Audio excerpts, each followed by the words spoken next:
you very much for that intervention. Next speaker on my list is Association Culturelle Kurde de Genève.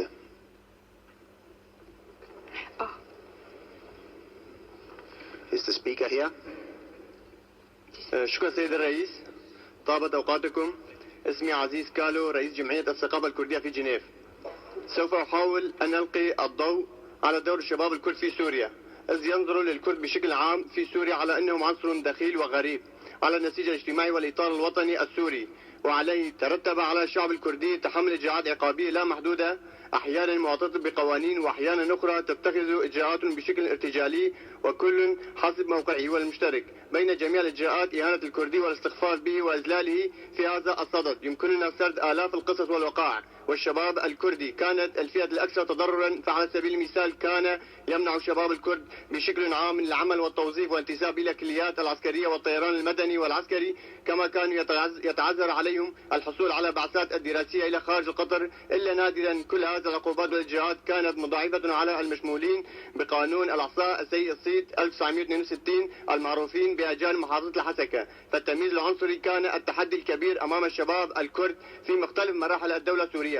ويسوفنا القول بأن الأمر لم يقتصر على الدكتاتوريات المتعاقبة على سدة الحكم في سوريا، بل امتد الأمر إلى هيئات المعارضة في سوريا. فالبعض منهم There is a point of order. Excuse me once again.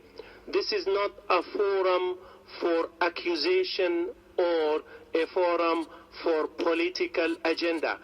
Please, I will now call on the distinguished delegate of the Republic of Syria for point of order. Thank you. شكرا سيد الرئيس. السيد الرئيس، الفهم لدينا بأن هذا منتدى حول الأقليات، وعنوان هذه الجلسة المواضيعية مشاركتهم في الحياة العامة. ما نسمعه الآن هو الدفع بأجندات سياسية واستخدام لغة غير مؤدبة، وهي ليست لغة متحدة. من يود أن يخاطب هذا المجلس الموقر يجب أن يستخدم لغة مؤدبة. لا نقبل ذلك، ونطلب من السيد رئيس الجلسة أن يقوم بإصدار حكم حيال هذا الموضوع. شكرا. Thank you, distinguished delegate of the Arab Republic of Syria.